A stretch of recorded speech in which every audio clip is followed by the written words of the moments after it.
G'day everyone. Barkarati is now brought to you by Disruptor Marine Marketing, using AI to help your marine business grow. And our friends at Radix Nutrition, the most technically comprehensive nutrition products ever to exist. Unlock your potential with Radix.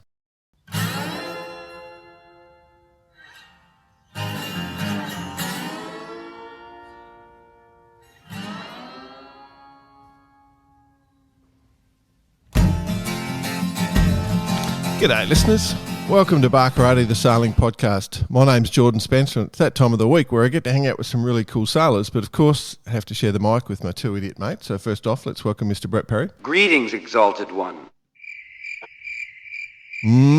Crickets. He's coming. Missing. He's coming. He was called to emergency yachting at 4 a.m. and he's on his way. He's sending us messages, so he'll join in. But you know, Brett, it was like a Superman moment, Bossy, where he jumped out of bed and was into his super service outfit and off he went. I'll bring you in. Hang on, I'll bring you in because you're trying to be polite, aren't you? Hang on. He had a voice that could make a wolverine purr. Mr. Nick Bice. Yeah, pulled his undies up over the outside of his leotard. You were just dying for me to intro you so you could say. After a night on the tiles, I'm sure. Yeah. So,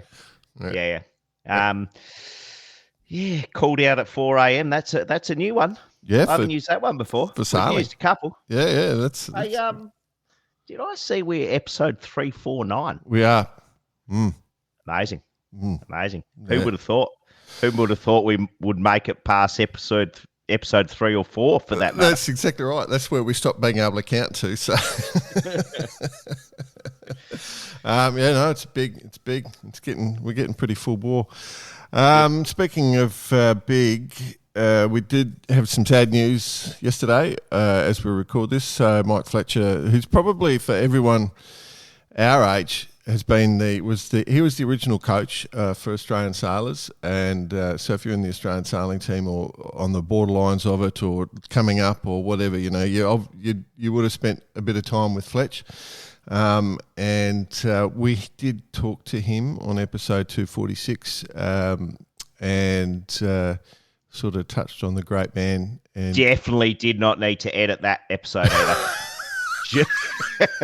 For those that want to go back and have a listen, that's very smooth and no editing required. Given the put it this way, there's no wokeness involved. No. But So I guess it's a circle of life, but it's a sad circle. So lots. But the tributes have flowed in. Like you said, everyone, even like the guys coming through the Olympic programs now would have definitely heard of, but everyone of a certain age and older would have been definitely coached by him at some point in time. Yeah, he actually came over to Port Lincoln once, coached the Rainbows, believe it or not. I don't believe that. I don't believe that. Surely. 100%. I think it was one of the highlights of his career. Oh, I bet. It's bound to be in the eulogy. Oh. I don't doubt that at all. Oh, yeah. So, yep. No. Godspeed, Fletch. Yep. All right. On more positive news, I'd like to bring our guest in. We won't wait for BP. We're just going to keep going. Now, this guest is someone I'm quite keen to have a chat. So when we had that discussion around the IRC thing a month or so ago, he rang me up straight away and just wanted to talk about some of the things going on. So the guest is a long-time mate of mine. He has dragged me around a sailing course occasionally and made me look good. And we have raced against each other occasionally as well. He's probably one of the guys responsible for building the VX. He is one of the guys responsible for building the VX fleet in Australia. Won the national champs in that class. I've sailed against him in 5-0s. He had a pretty mighty sports boat. I think it was called the Crank back in the day. He did the OK Dinghy Nationals a year or two ago. Got a boat 6 weeks before and managed to get in the top 5 after just sailing the boat in there for 6 weeks, which is probably more training, 600% more training than you do, Bice. And then he's just, he's I don't know. You're probably not aware of this. You and BP are not aware of this, but there are these really good blokes out there that people like to chat to and have a good time. So it's aspirational thing for you there, Bicey. New concept for me. But anyway, he's bought a keel boat, and we were having a chat about keel boat stuff and all the things that are going on. And I thought, geez, this is a really relevant discussion for probably 50% of the population out there. So a sailing population. So I do want to bring him on the show and introduce him to you boys, and then just talk shit. So welcome to Barkarati, Brett Whitbread. How are you, mate? Yeah, good. Thanks, Jordan. Yourself? All right. Did you like the intro, or was it a crap one? Sorry to point you. It's going to be none of that. So yeah. Jesus, you went on a bit, Jordan. Hey, Brett, we've had several phone discussions on various topics over the years, and obviously you've been quite a contributor to Barkarati. None more so than the recent email that you actually sent us in your discussion that you had with Jordan. So pretty keen to dive into this and have a look at what we're dealing with from a more from a club yachties point of view and an ownership point of view, for that matter. Yeah, it's an interesting one because mostly all of my sailing has been dinghy sailing, one design sailing, or sort of in that closed box rule thing. And I gave the VX ones up a couple of years ago just to spend more time with the family. And Dad was a big investor in the class as well. He got out of it also, and he was getting a bit bored, so he sort of went to me and said, look, why don't we go and buy a yacht?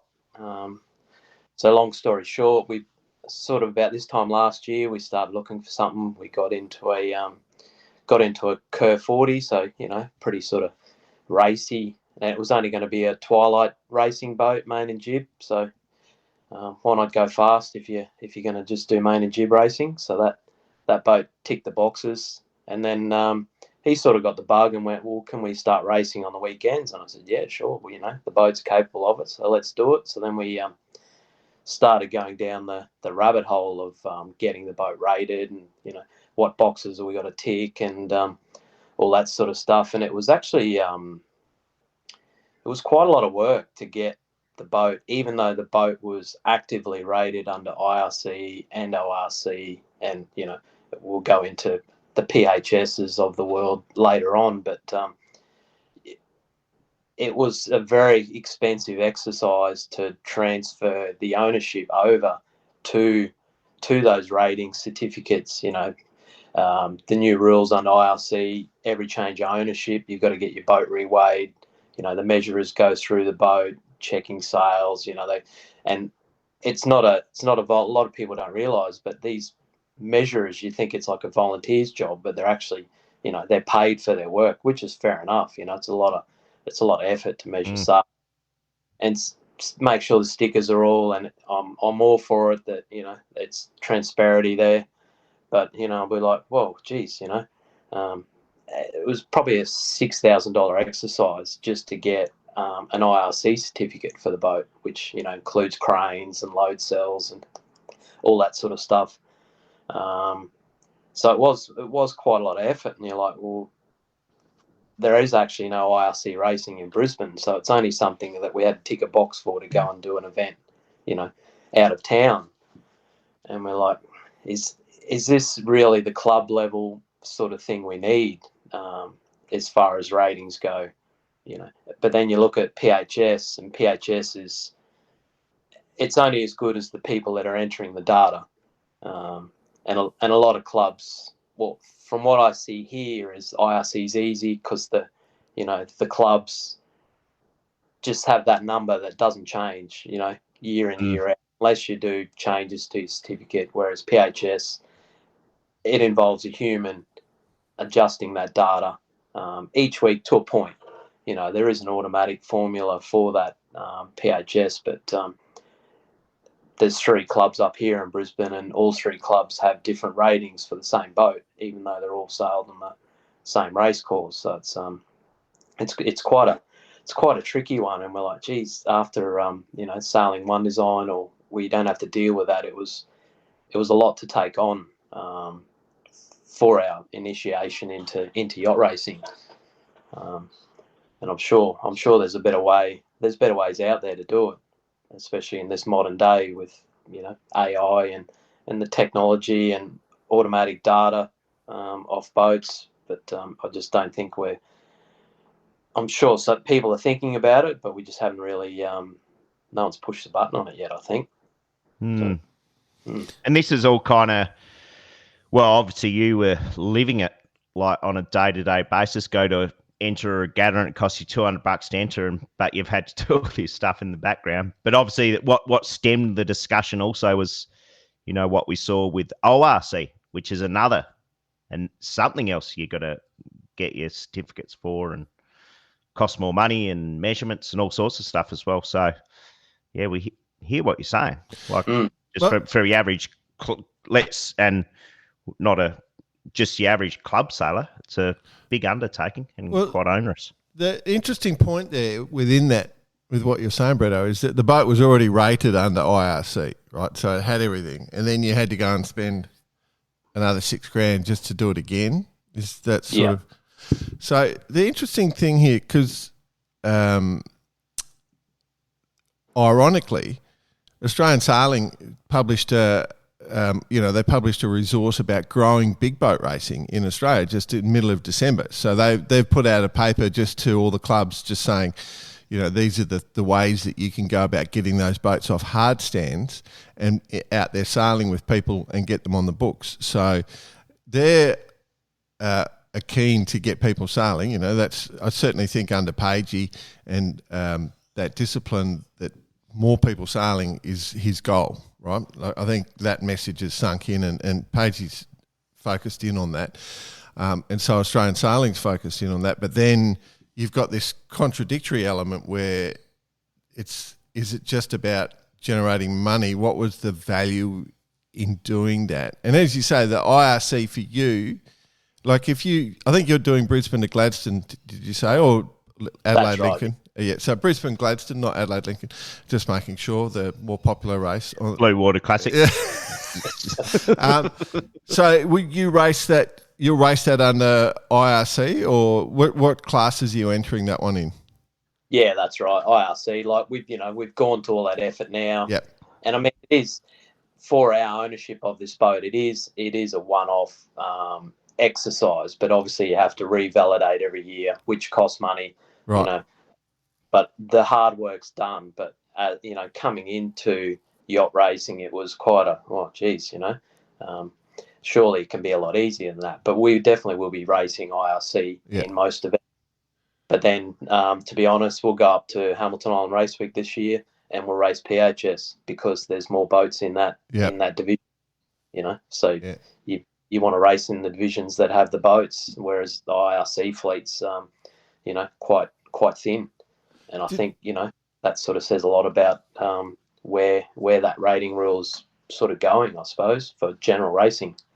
It's interesting, this whole conversation, because BP's fully pulling together a boat into IRC right now. He's working on a boat and just brought it down to Sydney. And then, one of your closest mates, Kalen, his new boat came to South Australia. And did you have any conversation about this stuff, Bice, with Kalen at all or not?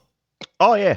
To the extent that all this stuff had to happen with a timetable and missed the cutoff in the first regatta that was done, the boat wasn't rated because they wouldn't accept the certificate. That's right. So, even though it already had a number, exactly, and they wouldn't accept the certificate, that number, although the boat had not changed.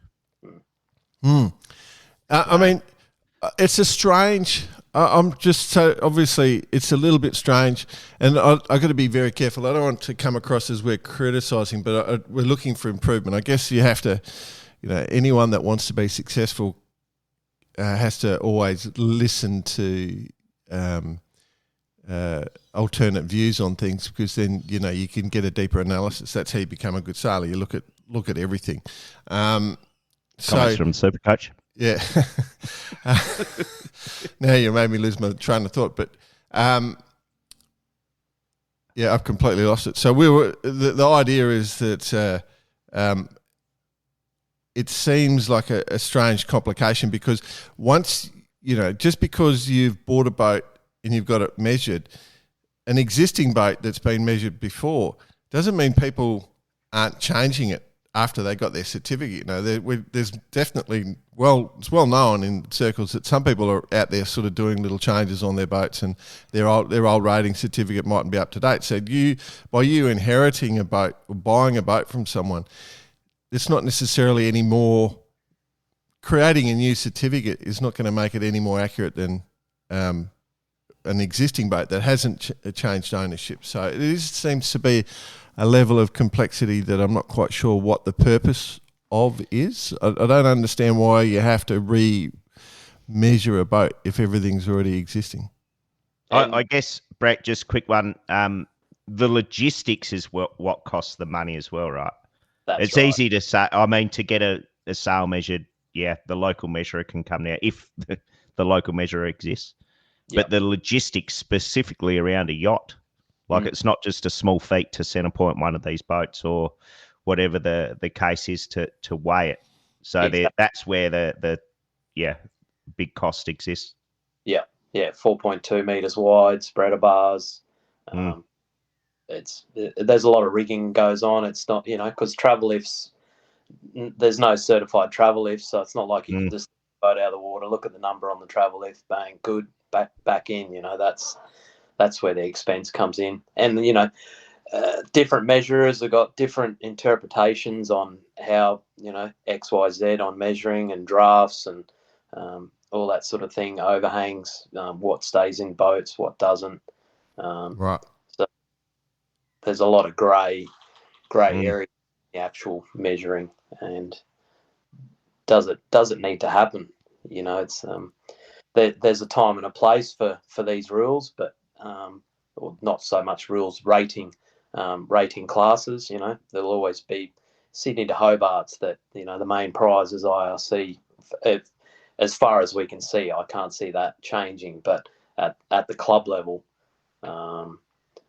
there needs to be a better system, and PHS is so outdated as well. Yeah.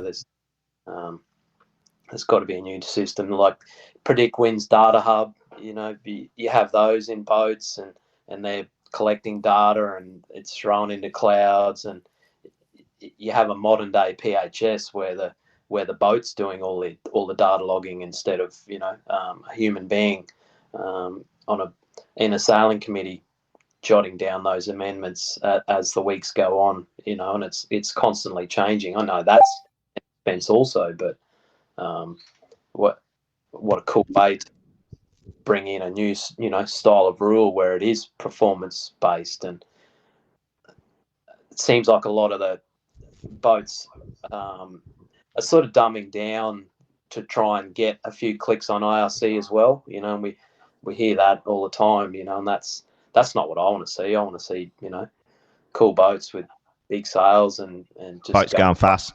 Yeah. Dumbing them down and turning them back into IOR boats. And you're starting to see some of these shapes that are coming out in the last few months, and you're just like, "Whoa, are we just about full circle on this one?" There's some interesting curves and angles and bow lifts and all that sort of thing going on, and it's like, interesting. So this is a good point. So like IRC, it's a lot of work to get there. And is it real value? But you said that whole PHS, 3 different clubs have 3 different ratings for your boat. And so in the conversation we had a month ago was, we were sort of spitballing ideas at each other a bit. And one was, surely it could be just a simple AI, as you said, there's all this data.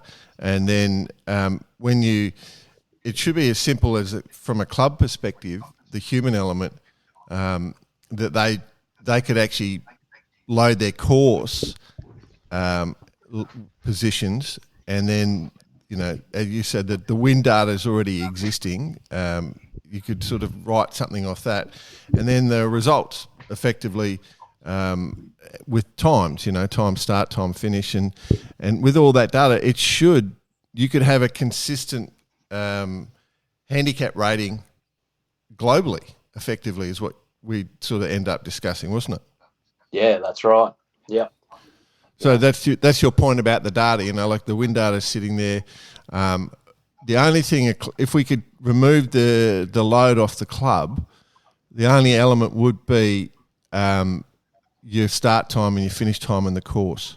That's just load the latitude and longitude of the marks in, and what course was sailed around those marks, and then if we could, I'm sure there's some smart person listening to this going, oh yeah, you know what, I could write that AI model, No, you've just whatever your retirement job was going to be the other day, you've just created your new one. Yeah, it's not going to be me writing it, but the point is the AI Jordan. Yeah, but once you write that, like it could be it could be a small cost where that you get $1 each time they do a rating thing from the person, and the person that writes that app would, it'd be a global app, and then hey, hallelujah, they've got an income for the rest of their life, sort of thing. So it's definitely doable, but the goal is then what you're rating under, and your rating updates based on the AI as well. So is that what you're thinking, Brett? Yeah, exactly. We've all got different skill levels, so we don't want that the same boat that's got the best crew or the best boat winning each week. There's other boats out there that don't quite have the skill level, but still want to be on the podium and still have their day to shine. So that's sort of how PHS works as well. But it's that human element, it's the human updating it. So it's all about just modernizing it and trying to use technology to do the updating. So we're not having so sailing clubs aren't having to do that, is sort of what I'm getting at. Yeah, which is a great idea. And the other thing from a handicap perspective, you're exactly right. Like the fastest boat, like in a dinghy level, who's the top guys each week and stuff, because you're on one design classes. But what we do want, is to give everyone that sort of sense of they're doing well, so when they have a better day than they normally do, or they're having their best day, they're recognised. And I think every sailor would agree with that. The more that we can spread the love amongst the fleet, the better. And like Woody Winning, I remember having a conversation with him once, and he was talking about how all the top races in Australia that Australian people, the Australian public follow are handicap races. Like the Melbourne Cups are handicap races, the Sydney Hobart's a handicap race, the Storwell Gift, the sprint races down in Victoria over Easter, they're handicap races, So it's a cultural thing. It's not just sailing trying to do something, it's something that we're used to. So, so I see the value in that, and from a listener perspective, boys, it'd be great to hear from someone who had the smarts to write that. I get what would be great actually to understand from some of these rule makers whether this is in progress. I saw Dobbs Davis, James Dadd, both Dobbs being ORC, James being IRC at Mets. And there is discussion. I definitely know there's discussions between both the rules on what is the best way to do this. Hey, BP, you got some echo going on. By the way, welcome back, BP. Oh, mate, what a morning, I got to say. Not sure about the echo. Maybe that's just how the morning's rolling along. But anyway, one thing I've been thinking about, and having kind of see IRC being the main rating system kind of at the top end regattas in Europe, or like you say, the Sydney Hobarts and all those sorts of things, there's room for all these elements and people changing their ratings and all those sorts of things. But then there's this club type thing, which you're talking about, right? Yeah. Brett, so that's, to try and find, and just to put it in context, just for the listener. So Australian sailing, just on the whole weight thing, you've got to weigh your boat every 10 years. you've got to, if there's a change of ownership and it hasn't been weighed for 5 years, that's when you have to do it. And there's a whole bunch of other things about what scales are used and a whole bunch of different items. But essentially, under your ownership at some point in time, quite early in the piece, you're weighing that boat and you're forking out for all those items that are required to do that. I thought it was, and it's unless you've got it written there, I thought it was every 5 years. You have to get for IRC. Principle. Well, either way, it's if there's a change of owner and the boat hasn't been weighed for 5 years, is a principle for reweighing. Yeah, right. And a few different things, but either way, that's it's a bit of ownership there. So Brett, I'd like to get into the sort of thought process because as you know, we've known each other a long time, and the whole process when you were selecting the boat. Because I actually want to get the listener to understand, you know, that your process is probably similar to one they're all going through. You know, how you went through a boat. So you and your dad bought this boat together, right? The Kerr 40. Just tell us the selection process, how you got to that boat and what you were looking for out of the boats. You know, what was your goal when you went into buying a keel boat? You know, like you sort of alluded to it at the start with, you know, just a bit of Wednesday stuff. Which, for those who don't know, where Bretto lives, the biggest racing on the harbour where Bretto lives is WAGs, which is the sort of, is it Wednesday night or Thursday night racing? Like that's wives and girlfriends. Yeah. Well, I think they call it something else, but basically, yeah, that's right. You know, that's the most popular racing in all of Queensland, I think, at the moment. Yeah, you get 50 boats every Wednesday for a twilight race. Yeah, nice. And that's cool. The race officer that runs that's been doing it forever. You know, he's got his own little sort of data that he runs, and everyone starts on a handicap time with the goal for everyone to finish at the same time. And if he gets the course length right, some weeks you can't pick who's first to 15th. You know, it's pretty cool. But even though it's just main in jib racing, but that's the biggest race of the week, definitely.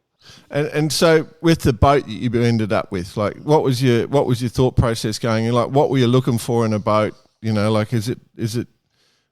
I mean, what was your thought process basically when you went to market? We did look around a bit, and we're mainly looking at boats that were local, which narrowed it down a bit. And it definitely had to be, you know, proper racy. We went out on a modified Mum 30, went for a sail on that, and a Kerr 11.4, I think that Kerr 11.4. It comes smoking past us, and Dad goes, "Oh yeah, we need something like that."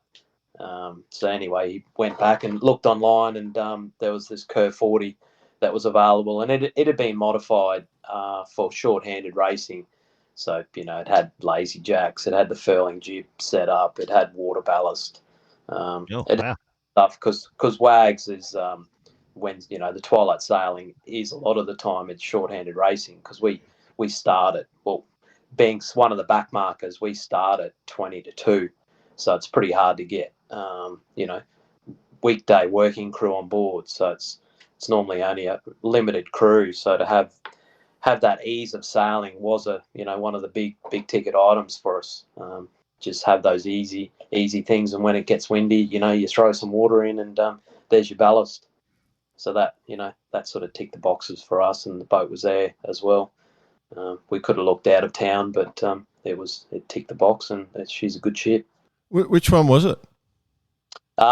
It was AFR Midnight Rambler started off, and then Showtime, who had the accident come back from Hobart a few years ago when the keel fell off, and then Drew bought it off the insurance companies and did a full rebuild reno on it, and that's where it sort of got its water ballast, because he did a two-handed Sydney to Hobart a couple of years ago on it. Oh, speaking of aspirations, Bretto, No, Hobart. Wags it is. Yeah, we only go south after going north. That's our sailing motto. Yeah. Well, and like the weather for Brisbane Glass is just beautiful downwind sailing the whole way. So Jordan's been telling us for quite some time now. That'll be we keep getting told. Yeah. Yeah, and it ticked all the boxes, and it's been good to us. So we're happy. Cool. Okay, and so from a racing perspective, with like you said, you do the Wednesday night stuff. What else are you doing on it? Just so if we're talking about different rating systems, you mentioned 3 clubs. So what sort of racing do you do with it? Like, are you doing some of the local sort of? I think there's a few racing weeks now, obviously. Yeah, there's the biggest one is combined clubs. So there's 3 clubs that get together and try and share, because there's 3 clubs that all work out of the same arena.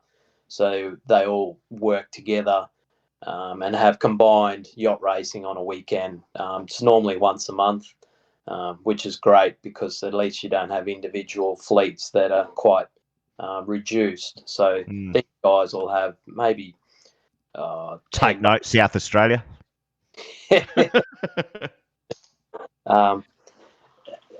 10 boats in Division 1, so that 35 to 40 foot mark, but we would be the scratch boat in Brisbane. But then if we travel an hour down the road to the Gold Coast, that's where all the good 40 footers are down there. There's a what do we got? You got a few. 4 good racing 40 footers. Shining Sea, Bicey, you'd know that one from Adelaide. That's from Adelaide. There, and there's another 40, or there's 3 other 42s that race there, but we're not really interested in going down there and racing. We'd rather keep the boat up in Brisbane. So our scratch racing is probably a bit limited, I suppose, if that's a word for it. It's all about handicap where we race. Which would be consistent across the globe, like there'd be a lot of people in that situation.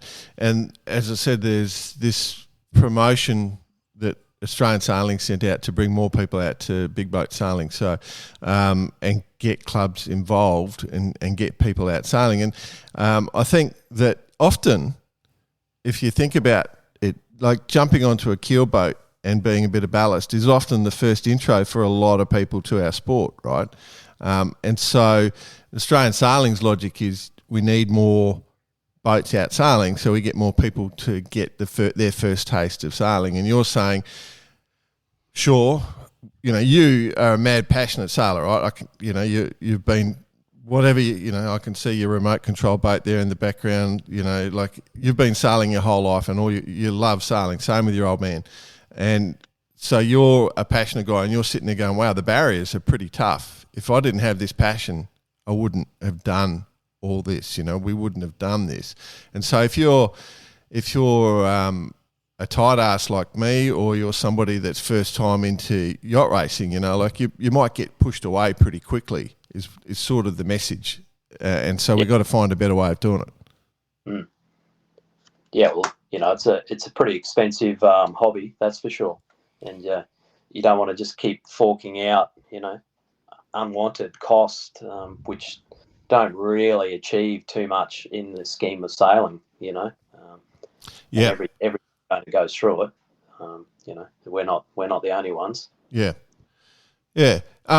Which is, I think that's a good message. Like if we were talking about the point of this show, that's the message. Like we're making it hard for people to come in. Let's try and simplify that a bit.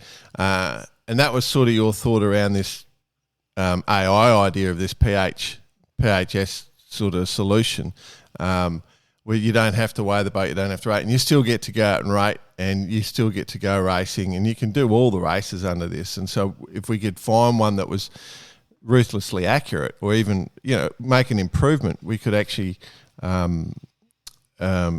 attract sailors. I think that was the whole gist of the whole conversation, wasn't it, Bretto? Yeah, exactly.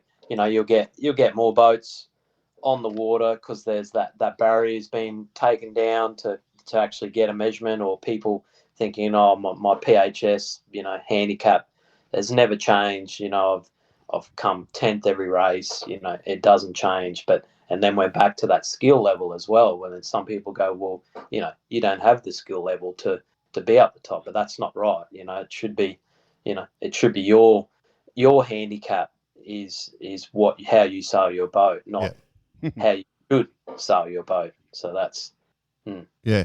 That's, your handicap. Yeah, well, there's a whole heap of definitions there we could go into, but but it's true. And what you're saying is right. Is that you want to be able to sort of give the guys that that have got lesser experience a taste of it. Otherwise, it does burn out, and I get that 100%.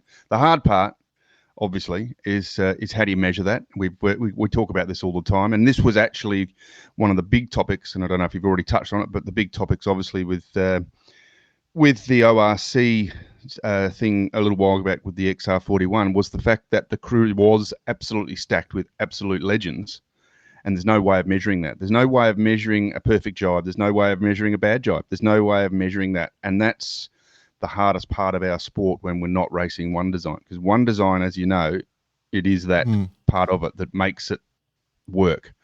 It's how do you factor that in, and the only way to do it, as you said, is exactly what you're talking about, is coming up with some sort of way of saying, okay, these guys have got 1 year experience, 2 year experience, 3 years experience, or whatever, and trying to give everyone a go.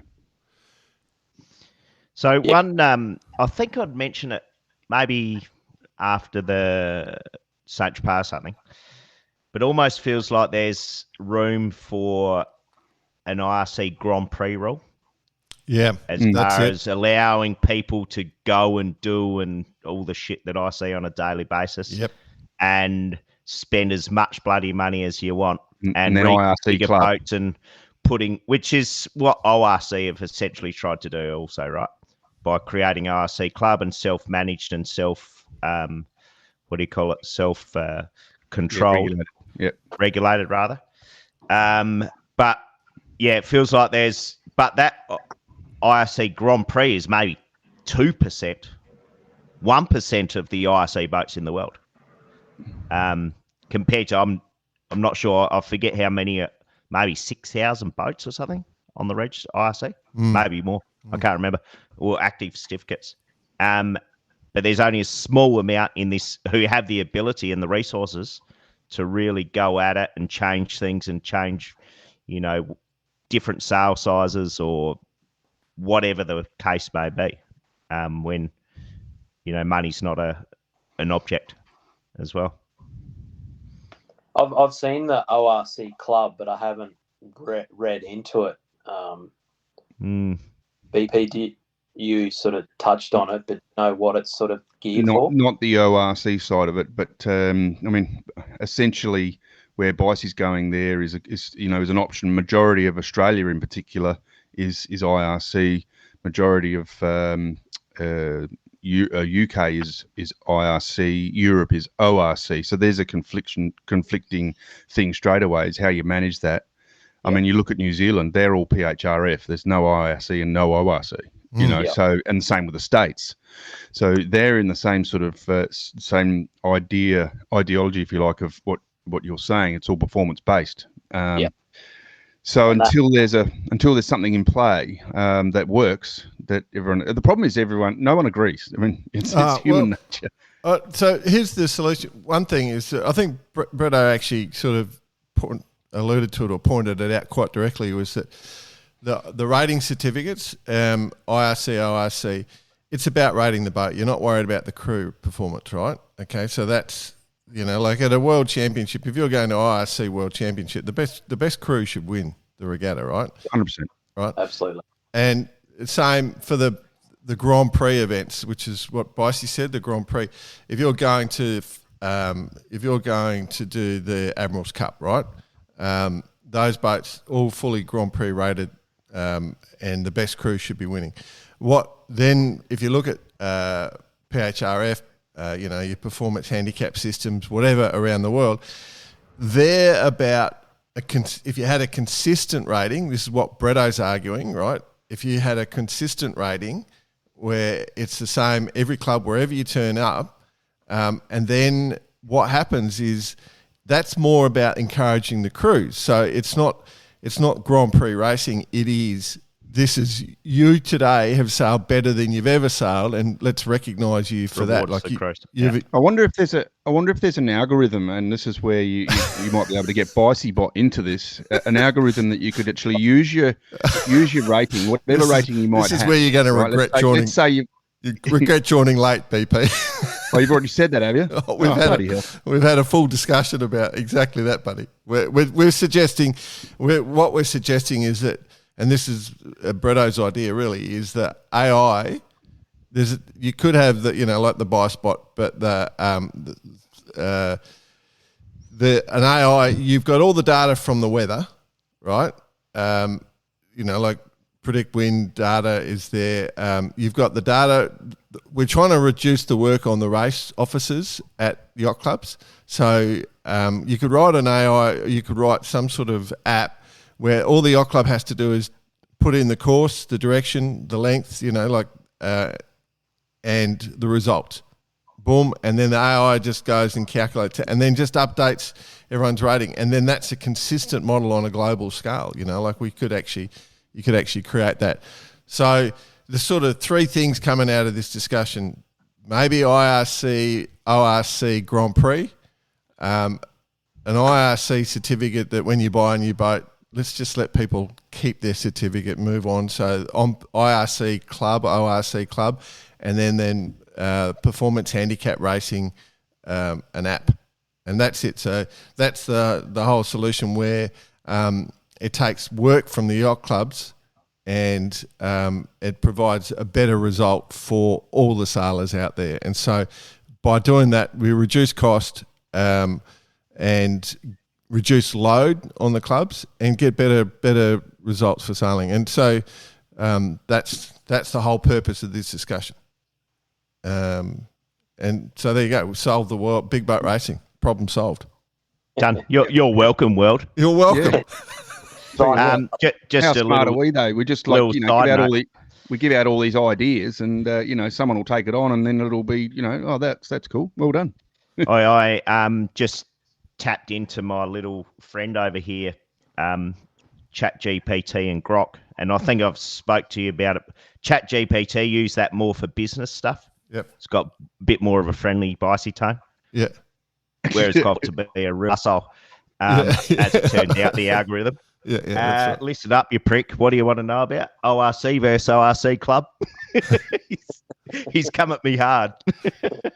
Yeah. But there's complexities everywhere. 100%. That's the issue, isn't it? Costs just even having been involved in it forever, understanding how it all bloody works. Holy shit. But, and this is, and just to add a little bit, just from the Grand Prix point of view, the IRC is not locked, so it can be changed. We've seen it with the 72 footers with their trim tabs. Let's penalise trim tabs this year. Yeah. Last year's penalty wasn't high enough. Let's actually add more. So all these 72 footers, they've all got trim tabs anyway. So it's not as though you're saving money. Yeah. Does that then trickle down? Yeah, maybe, potentially. But basically, if something or someone finds a loophole and exploits it, it's a fair chance you're going to get knocked on the head. And that's what some of these owners are scared about as well. Like finding these little loopholes. And then next thing you know, they have a white elephant. Yeah, 100%. exactly. Well, that's what we've seen. And the big thing is here is that, the ORC rule is coming out in the next few days, the updated rule with the discussions directly related to the outcomes of the situation over the last couple of months. And, we sitting here about to launch our new project, we're waiting for that rule to come out so that we can define our boat to that rule. Now, that's the problem you're talking about, Brett, is that, no one has that opportunity. Well, very few people have that opportunity because there's so many secondhand boats on the market.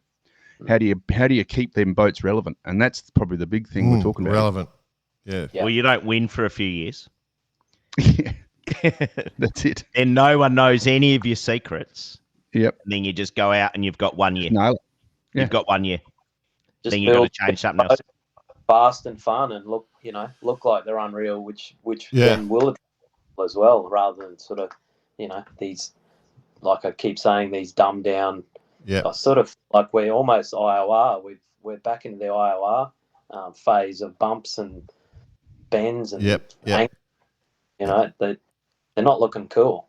I'm so in your camp here with this one, Bretto, because like when I sit here thinking, oh, what I'd like as a boat, I'm not thinking, I don't give a shit about any of the rules, right? Like I just want I want a lightweight, fast, you know, downwind flyer. That's basically what I want, you know, like, and, you know, I want to be able to race it if I want with a couple of mates, or I just want to be able to put the sails up and smoke onto the next anchorage, you know, and just have the best time possible. And so if there was a rating system that let me just have that little boat, you know, that's what I'd be keen on. I don't want to see, as you say, that whole dumb down thing where it's trying to be squished into a rule. Let's just build the coolest boats, right? And then rate them so that you can race them. And the Kiwis are doing it. Yeah. And I believe, and I can be corrected here, but I believe they have a rating office there that looks after their PHF or PHRF or whatever it is, you know, and they build, you know, big sails, over canvas, you know, flat, balls to the wall, you know, fun racing boats that. Yeah. My project this week was looking at Shore Yacht Designs. I was looking at all his designs, you know, and because there's a couple of cool boats they've just launched there, and so, you know, whether they're fast or great, but you know, just they're exactly the sort of boat you're talking about, right? Mm. There's one being drawn at the moment, actually. Interesting. Funny. Oh, that was a little slip that one in there, didn't you, Jordo? Yeah. I don't know. I always had in the back of my mind that Shaw was involved in this conversation, but I forgot why. So there you go. And what was so the parameters of that is that what you're saying, Bretto, is that just make it fun and easy for everyone, and a big middle finger to the rating rule. Yeah, and just build something that's fun. Yeah. So, but I feel like we've got to a solution, you know, like we've built a framework around which it could work for everyone. Then the only problem is that I don't think any of us are going to do anything, you know, particularly the three of us that do Barcarati. I mean, Hang on. Speak for yourself. Jesus Christ. What do you think I freaking will do every day of my life? You're not far off retirement, Jordan, so this has got you... You're killing my future career prospects here, boss. No one's going to want me. No. But the whole element around that, there's got to be... So I think it's a good idea. So I've mentioned it. I don't need to mention it again. Go back 5 minutes on the tape and the summations there. But that's your goal, Brito, in reality is just the coolest boats going for a yacht. Yeah, exactly. You know, easy sail, short-handed. You know, if you can't get that crew on board, but then, you know, cool boats will attract, you know, more people on the rail. That's what I think will happen, but time will tell, I suppose. Yeah. But just go and have fun and not be so, you know, hung up on these, you know, complicated rating rules. Well, they're not really complicated. They're just the logistics onerous. Onerous. Yeah. Cool. So I got to ask, what have you called the boat, Brother? The new one, or it'll be Curb as well. Curb. Curb. KERB, which is a park thing on the side of the road. Yeah, sidewalk in Adelaide. Just near that's where the Stobie poles are mounted. Your big commercial car parks that you go into for high-rise buildings, and you pay $400 for an hour's worth of parking. Oh, yeah. It's a different business model for one of those sort of companies internationally, which Dad's a shareholder. I gotcha. Yeah. Good. Gave you a free plug. Nice. We did. Well, now you mention it, we could maybe put this crane lift on it as a tax write-off. Yeah.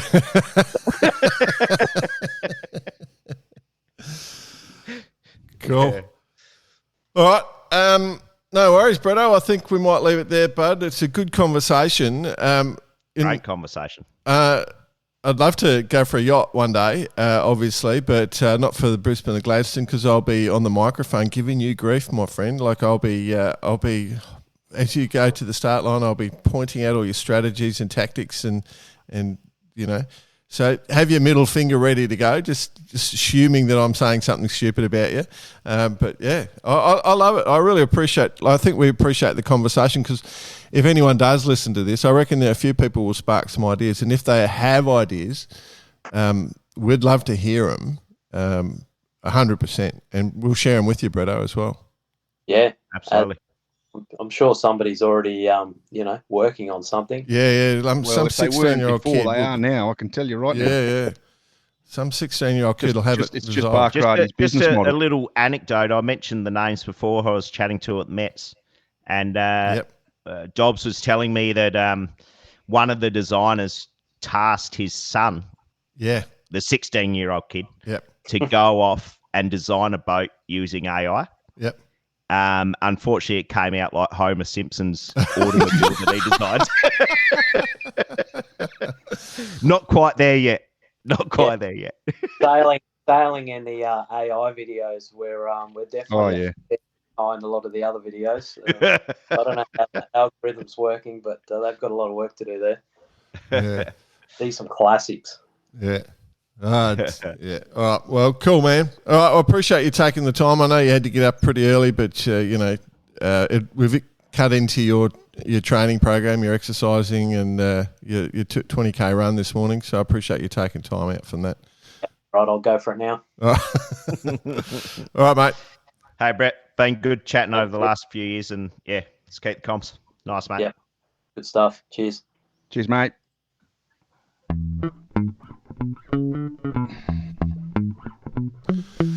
So, Bretto, good guy, loves his sailing. And so, anything that he was saying there comes from a love of the sport and trying to grow the sport and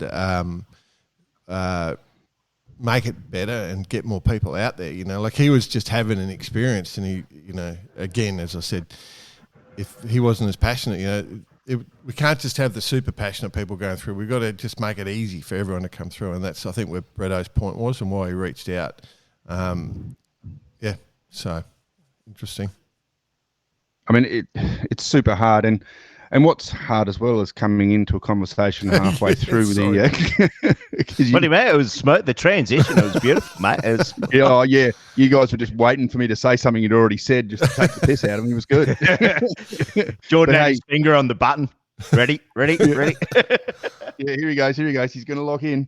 Anyway, but no, we did talk off air a little bit about it. And one of the philosophies that's really important over the last few years that has come to fore is, and especially from our point of view with the X2 and what we're doing on with the new boat, is we're not slowing boats down. The rule has leaned towards new boats being designed and not slowing them down, so that's a good thing. And that's come about, Bicey, from the probably the TP52s. I mean, you look at the TP52s in IRC world.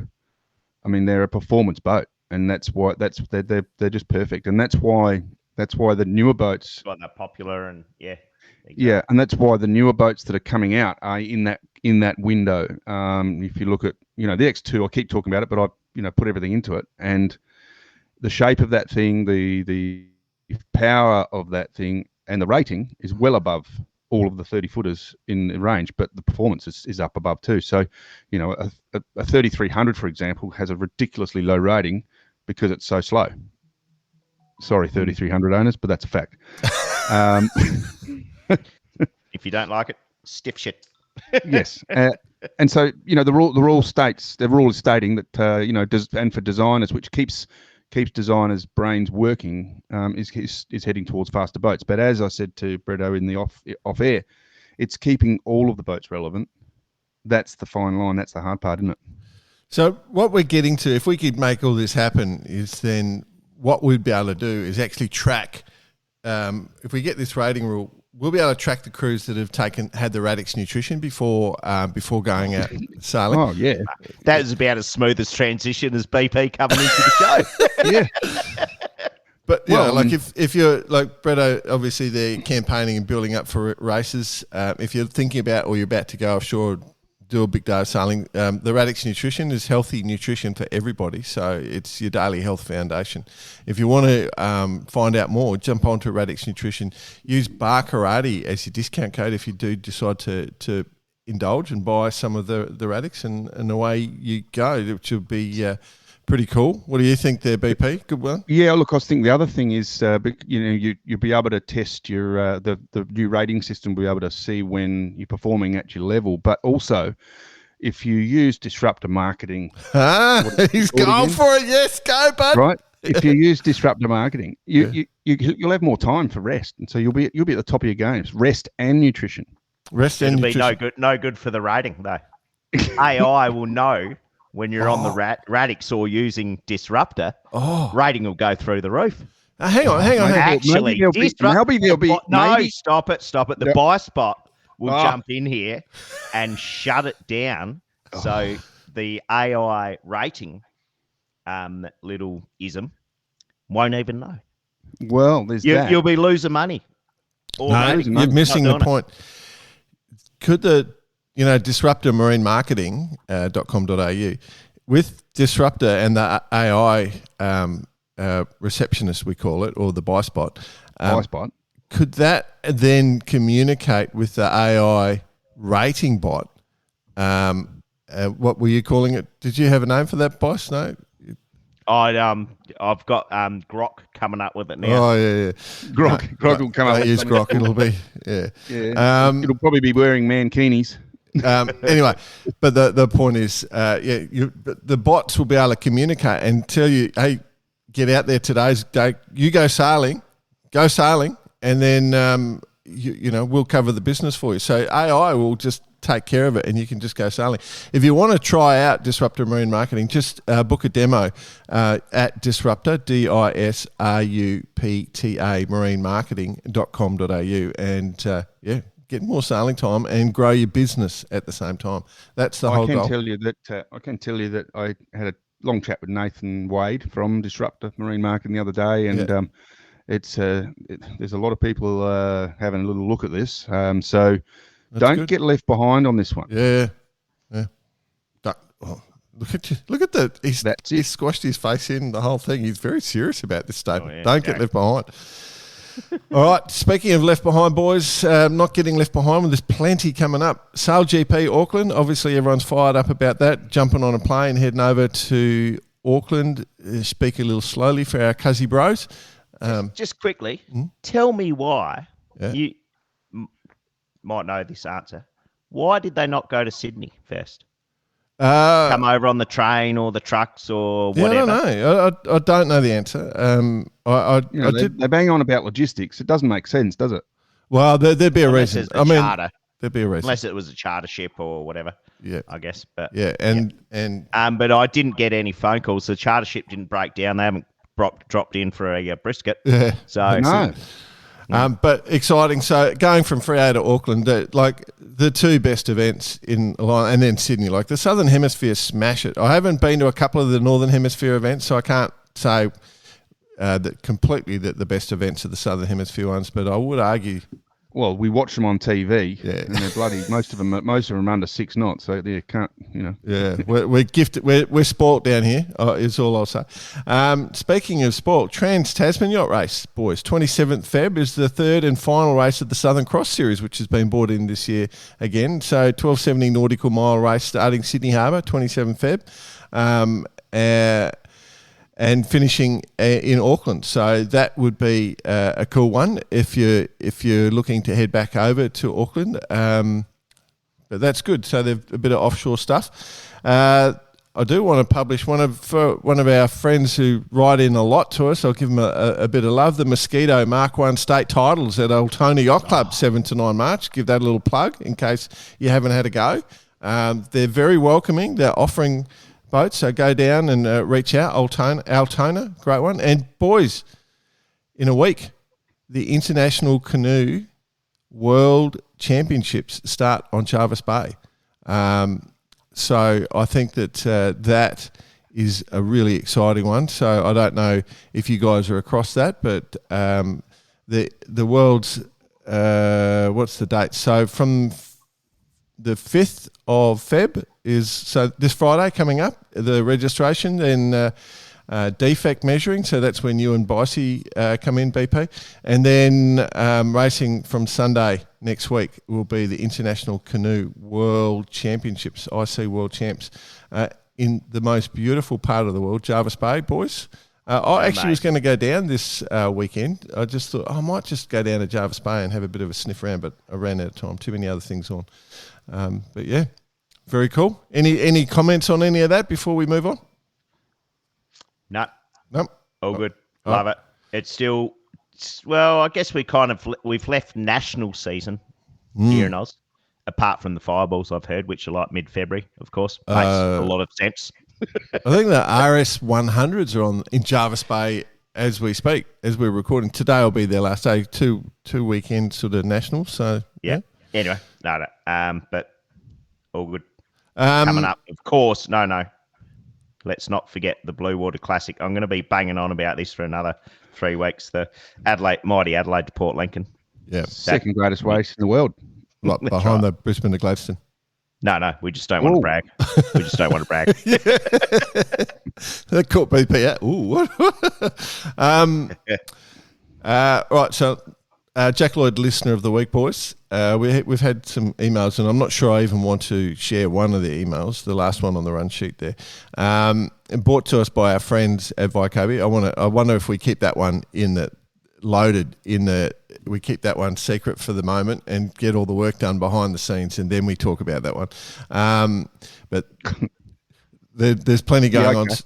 Our friends at Vycobi, obviously, if you send us the most interesting message of the month, you'll get a couple of $100 worth of gear, as our winner from last week did. He is wrapped, new to the sport sailor. How's the comms? Comms are so good. His response that came back, and then we obviously, and Pat Langley was in the loop for the giveaway. That's why he won. Will Bateman. Yeah, that's why Will won. Amazing.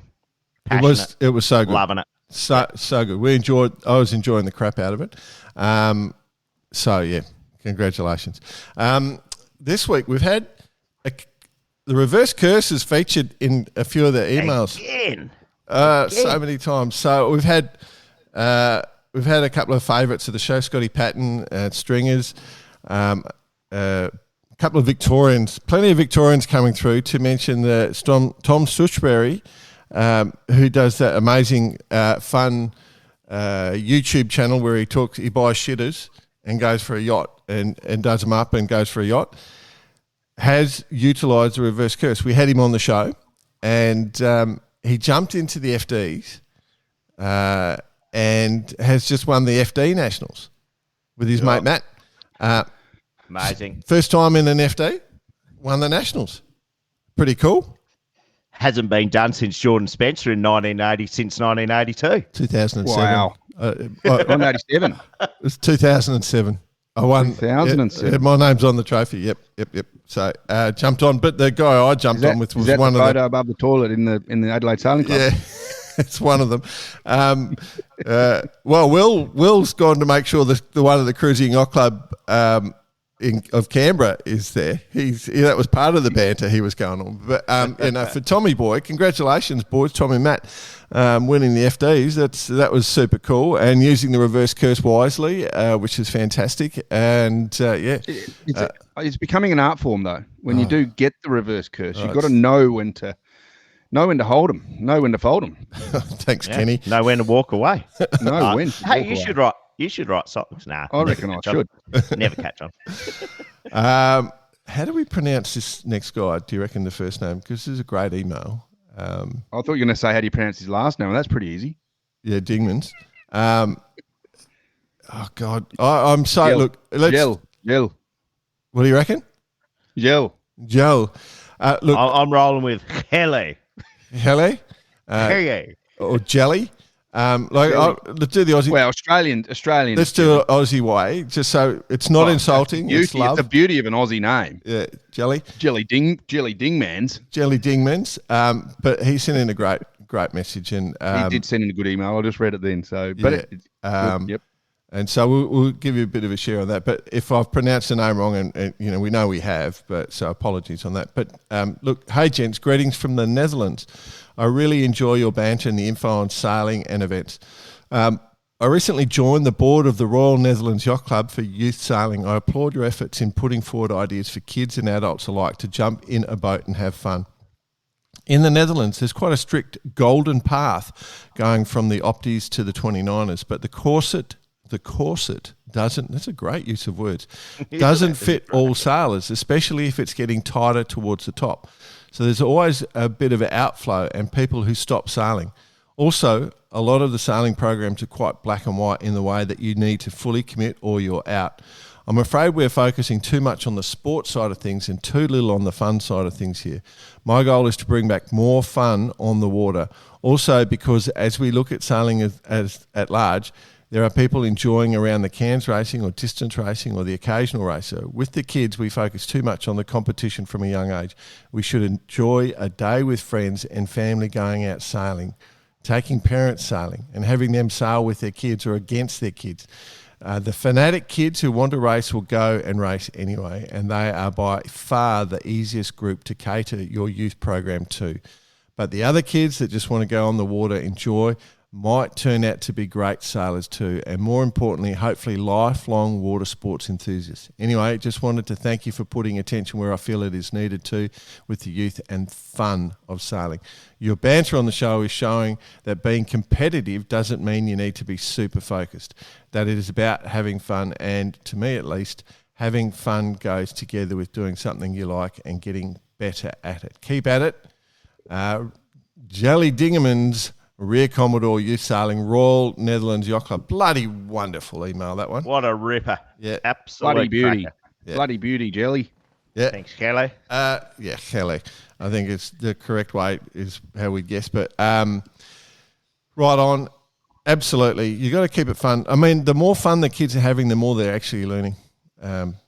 That feel. Well, we talked about this so many times about the adventure side of it, and we love it when we hear stories of these legends that have gone on to get to gold medal level or status, and we ask them when they first started and how, and a lot of them were saying that they used to love hanging out with the dolphins, and that's the perfect part, isn't it? The perfect path. That's it. Yeah, with the dolphins. Yeah, well, I remember my nephew when he was playing AFL as a kid. He was running off chasing dragons on the field. He was the worst player ever. But if you can't stop him, you've got to let him have the fun. Was there dragons on AFL field? Yeah, well, technically there could be. Oh no, it was that rugby league team with dragons, isn't it? Yeah. I just want to say for the third one, Ian Turnbull, Boff. We've got your email. Let's leave it in the bank and we'll do the follow-up work and discussion with you. And then, just acknowledging we've got your email. I don't want to mention it at the moment. What do you reckon, boys? Yeah, here. Let's get our people to speak to his people. They can do lunch. They'll get back to us. Yeah. Shit's going to happen. That's how we roll. Somebody write a proposal and then we'll... couple of PowerPoints. Yeah, and then we'll table it for consideration. We'll table at the AGM. Yeah, that's it. Cool. All right. So, Kelly, the email of the week, smashed it. Love the reverse curse on you, Tommy. And, we'll move on.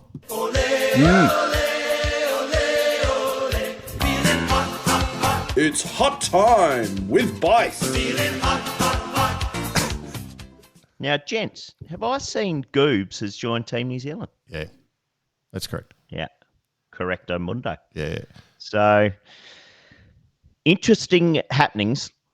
This is going to be a weekly discussion, especially coming into a year before the Cup, and with the Sail GP going on, and who's locked in with Sail GP, who's locked in with teams, who's got contracts. There's plenty to play out here and plenty of discussion to be had, and it's going to be interesting to see who's on the start line.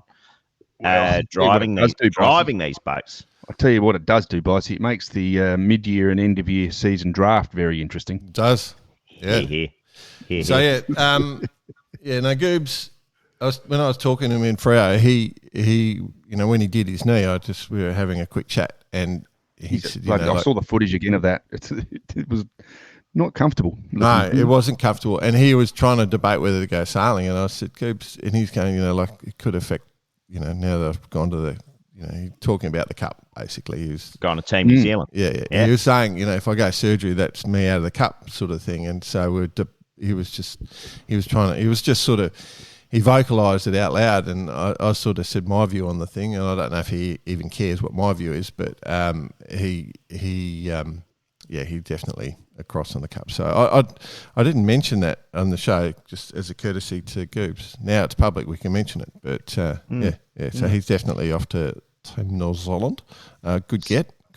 Speaking of Cup World, I don't think we mentioned it, but we saw the rebranding of GB1. Yeah, it looks good. Oh, what a shitter. Nah. As you once said in one of your more famous speeches, Jordan Spencer, she's an Ep1 and she's got a wireless.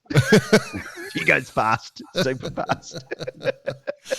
Drive it like you stole it. Anyway, we'll be keeping an eye. There's plenty of gossip.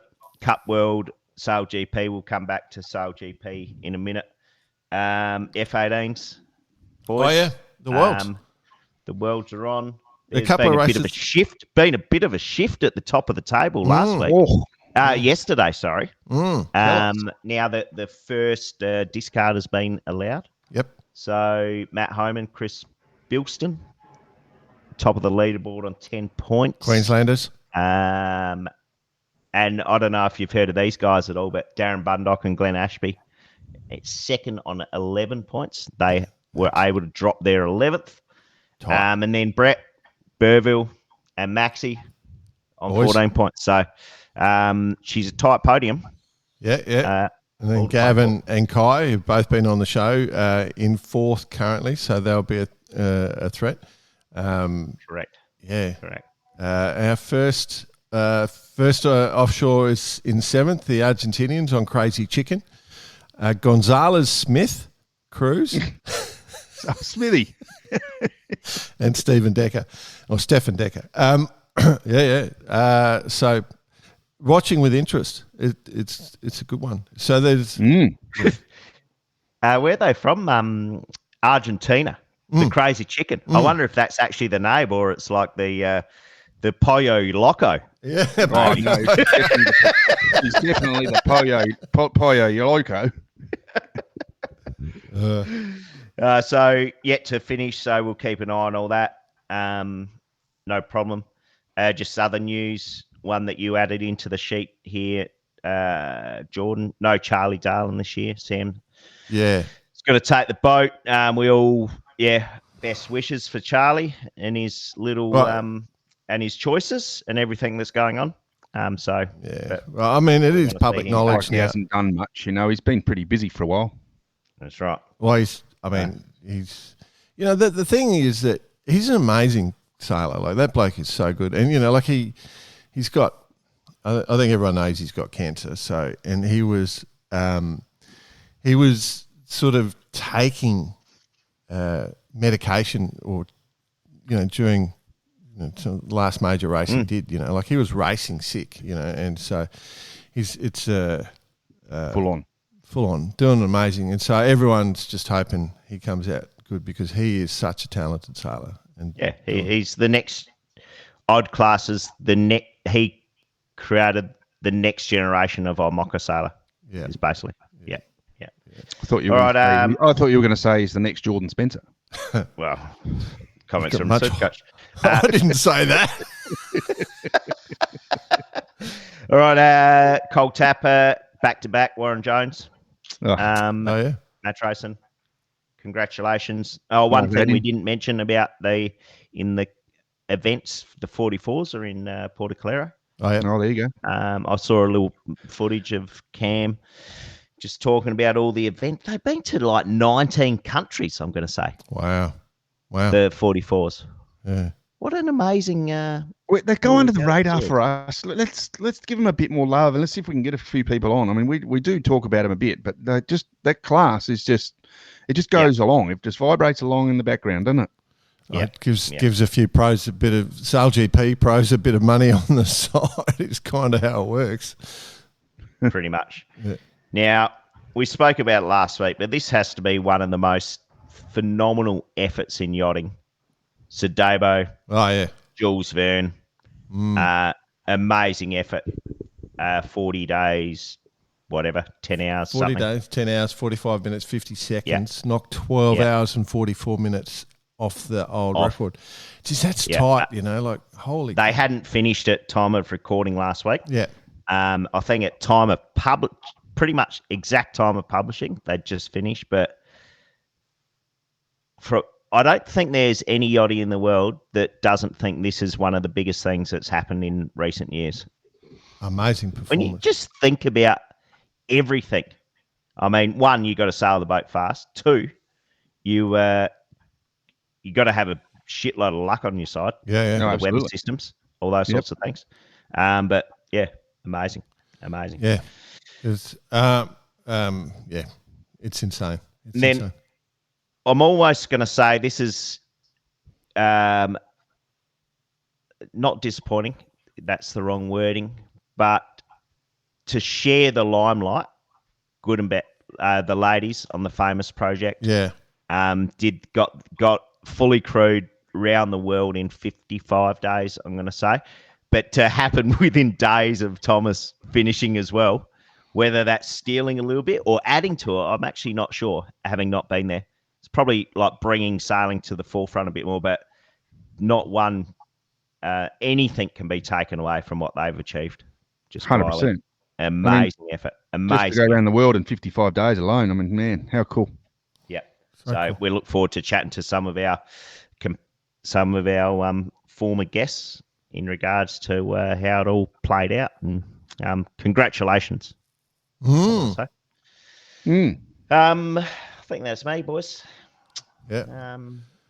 I wrote a little line about Pete Gibbons and the PGN Ocean Racing. I'm just watching his little mini come to life. I don't know if Pete. Yes. Yeah, no, I'm watching that one. That's pretty cool. So another Samuel Manuard design with all the foils and flying, and so he's going for it, which is pretty cool. I was hoping to catch up with him. I was supposed to, when I had to go over to the US last year, end of the year last year, I think October or something, and my plane got delayed, so I didn't get to catch up. But I'll probably be back same time this year coming up, so I can follow up and have a look at the boat. But so we'll look at that one with interest. But it's good to see fast boats being built. So yeah, that's what we want, isn't it? More fast boats going sailing. That's the goal. I like it. Yeah. Yep. That's and speaking of the United States of America, gents, I'm on the Big Bird tomorrow. Oh. Nice. US for a week or so, then to the Caribbean. So I'll chat to you blokes in about 8 weeks.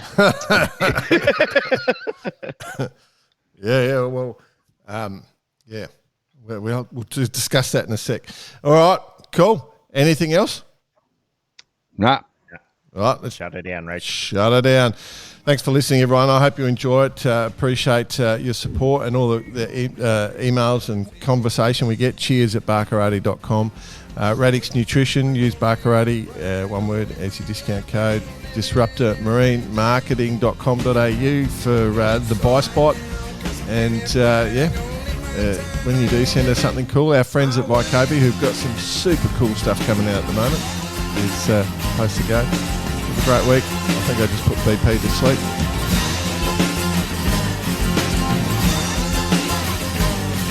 He still plays his guitar as he's falling asleep. It's impressive. Doesn't he? He's got like that shot glass.